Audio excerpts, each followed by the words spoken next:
فلما ذهب عن ابراہیم الروع، جب ابراہیم کا خوف جاتا رہا، وجاءت البشرا، اور یہ بشارت پہنچ گئی، ان کے لیے خوشی کی بات تھی کہ اب سارا کے ہاں بھی اللہ تعالیٰ بیٹا عطا کرے گا۔ یجادلنا فی قوم لوط، اب اس نے جھگڑنا شروع کر دیا ہم سے قوم لوط کے بارے میں۔ یہ مجادلہ جو ہے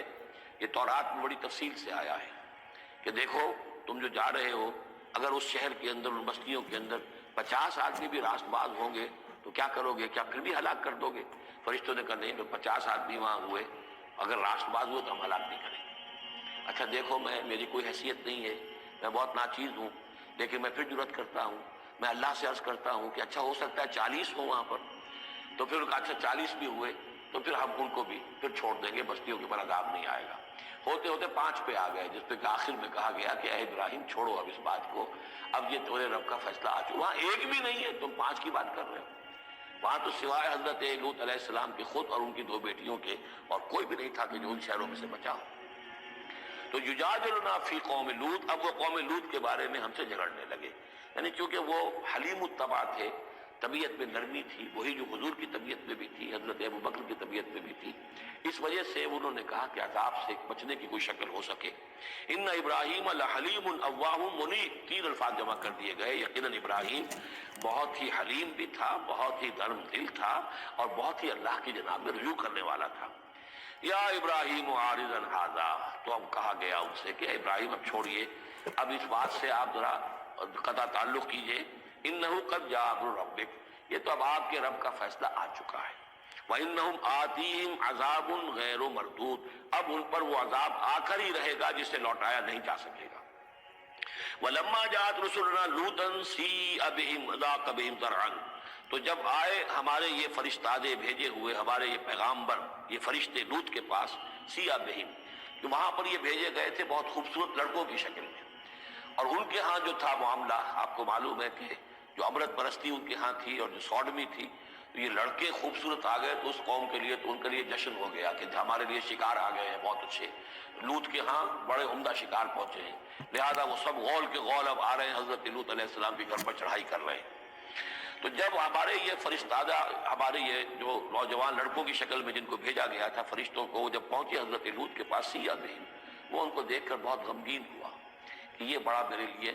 وضاق بہم ذرعا، ان کا دل بڑا تنگ ہوا، وقال ھذا یوم عصیب، اور انہوں نے کہا میرے لیے بڑا سختی کا دن آ گیا ہے، میرے پاس اتنی طاقت نہیں ہے کہ میں ان بدبختوں کا مقابلہ کر سکوں،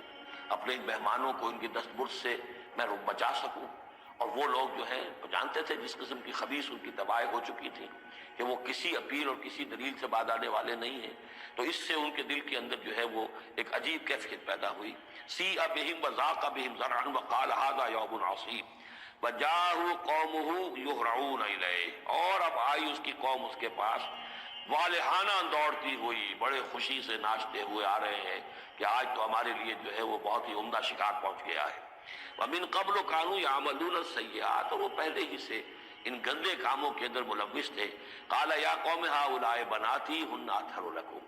حضرت لوط نے فرمایا کہ دیکھو میری قوم کے لوگوں، میری بیٹیاں موجود ہیں، وہ تمہارے لیے بہت پاکیزہ ہیں۔ اس کے 2 معنی کیے گئے، ایک تو یہ کہ بیٹیوں سے مراد ہے کہ جو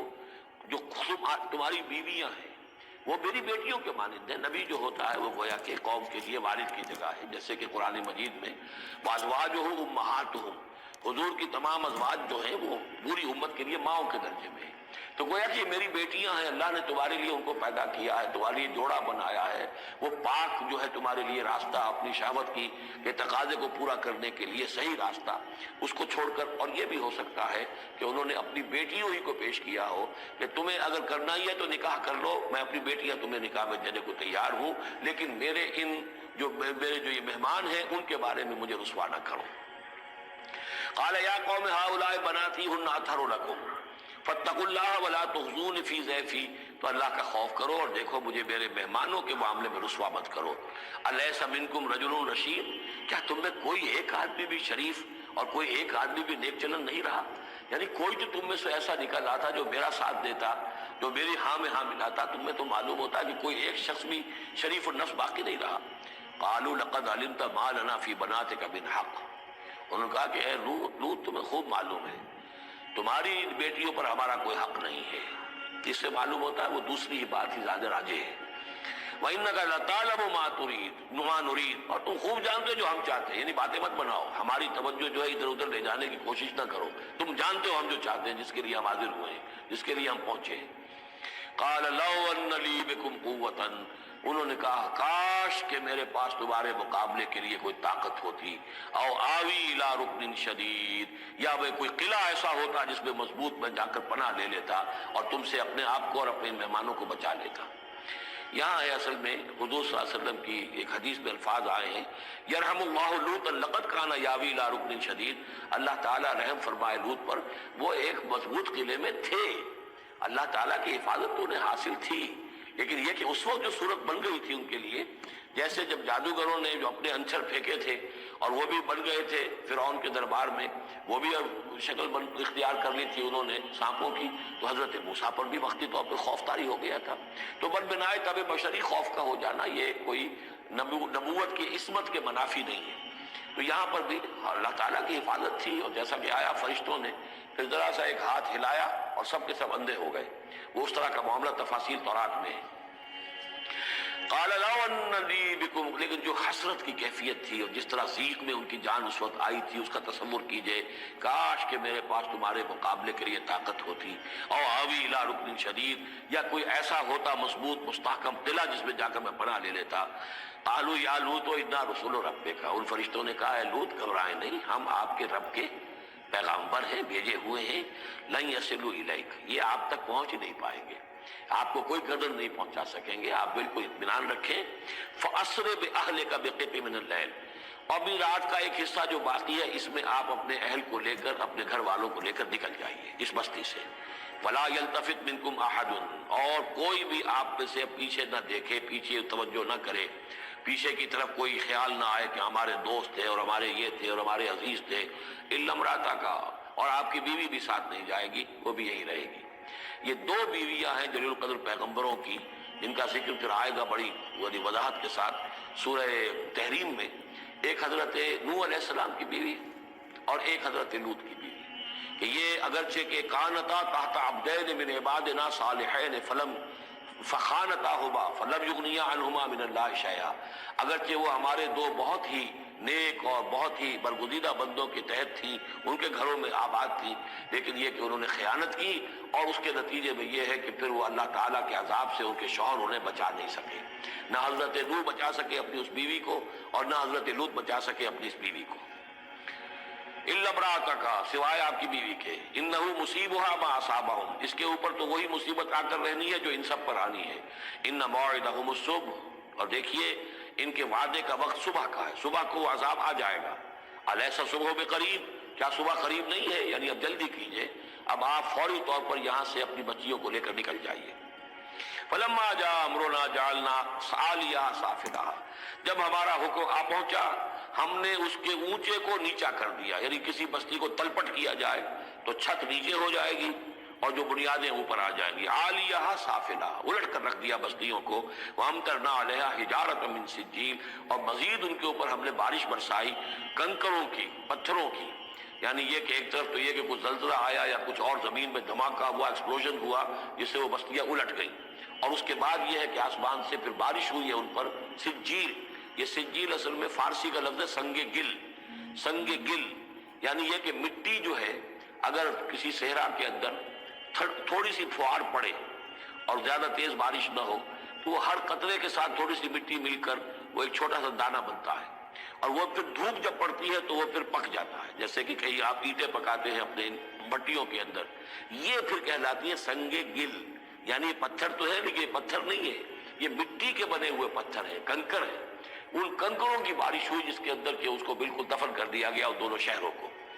منضود تہ بر تہ، وہ جو بارش ہو رہی تھی کنکروں کی تہ بر تہ، مسومۃ عند ربک، اور وہ نشان زد تھے تیرے رب کی طرف سے، یعنی ہر ایک کے لیے معلوم تھا کہ کس کو کون سا پتھر لگنا ہے اور کون سا جو شخص ہے اس کی ہلاکت کس کے ذریعے سے ہونی ہے۔ وما ہی من الظالمین ببعید، اور یہ ان ظالموں سے کچھ زیادہ دور نہیں ہے، یعنی جو مشرکین مکہ ہیں، جو قریش ہیں اور عرب کے جو مشرک ہیں، ان سے یہ بستیاں کو دور تو نہیں ہے، اس لیے کہ یہ جب جاتے تھے فلسطین کی طرف اپنے قافلے لے کر تو یہاں سے گزرتے تھے، قوم سمود کا مسکن بھی ان کے راستے میں آتے تھے، قوم مدین کا علاقہ بھی ان کے راستے میں آتا تھا، پھر یہ عمورہ اور صدوم کی بستیوں کے جو ہے یہ بھی کچھ ان کے جو آثار باقی رہ گئے تھے وہ بھی آتے تھے۔ وَلُوطًا، اور ہم نے بھیجا تھا لوط کو، اذ قال لقومہ، جبکہ انہوں نے کہا تھا اپنی قوم سے، اتاتون الفاحشۃ وانتم تبصرون، کیا تم دیکھتے ہوئے فحش کا حرکت کا ارتکاب کرتے ہو؟ یعنی یہ بھی معلوم ہوتا ہے کہ ان کے ہاں یہ مسئلہ اس درجے گندگی کو پہنچ گیا تھا کہ علی الاعلان مجلس کے اندر یہ حرکتیں کرتے تھے۔